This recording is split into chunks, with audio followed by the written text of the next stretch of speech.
అద్దం మనల్ని మాత్రమే చూపిస్తుంది. కిటికీ ప్రపంచాన్ని చూపిస్తుంది. మీ జీవితం అద్దంలా ఉందా లేక కిటికీలా ఉందా? మూసిన మనస్తత్వపు కిటికీలు తెరిపించే కర్లపాలెం హనుమంతరావు గారి అద్దం కిటికీ కథ వినండి. కిరణ్ ఒక సాఫ్ట్వేర్ ఇంజనీర్. అతనికి సోషల్ మీడియాలో వేలల్లో ఫాలోవర్సున్నారు. ఎప్పుడూ ఖరీదైన బట్టలు, విలాసవంతమైన హోటళ్ళు, కొత్త గ్యాడ్జెట్లతో ఫోటోలు పెడుతూ అందరి దృష్టిలో తానొక సక్సెస్ఫుల్ పర్సన్ అనిపించుకోడానికి ప్రయత్నిస్తుండేవాడు. కానీ లోపల మాత్రం ఎప్పుడూ ఏదో తెలియని అశాంతి, ఒత్తిడి. పక్కవాడి లైక్ల కోసం, ఇతరుల ప్రశంసల కోసం తన వ్యక్తిత్వాన్ని మార్చుకుంటూ వెళ్లేవాడు. ఒకరోజు కిరణ్ తన ఊరికి వెళ్లాడు. అక్కడ తన చిన్ననాటి గురువుగారు రామశాస్త్రిగారిని కలిశాడు.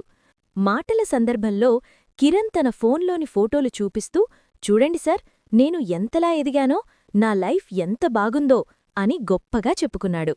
శాస్త్రిగారు చిరునవ్వుతో, కిరణ్, ఒక చిన్న పనిచేద్దాంరా అని ఓ గదిలోకి తీసుకెళ్లారు.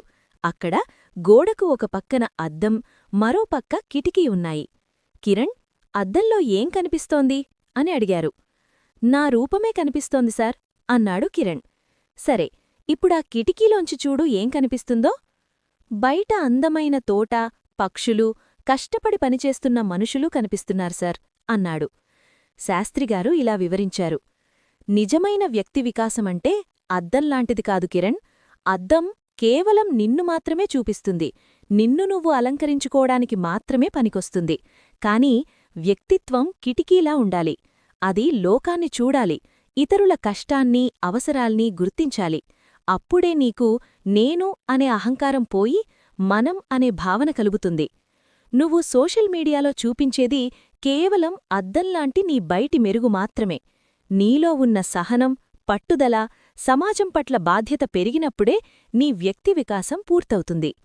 ఇతరుల లైక్ల కోసం కాదు, నీ మనసు మెచ్చేలా జీవించు అని హితవు చెప్పారు.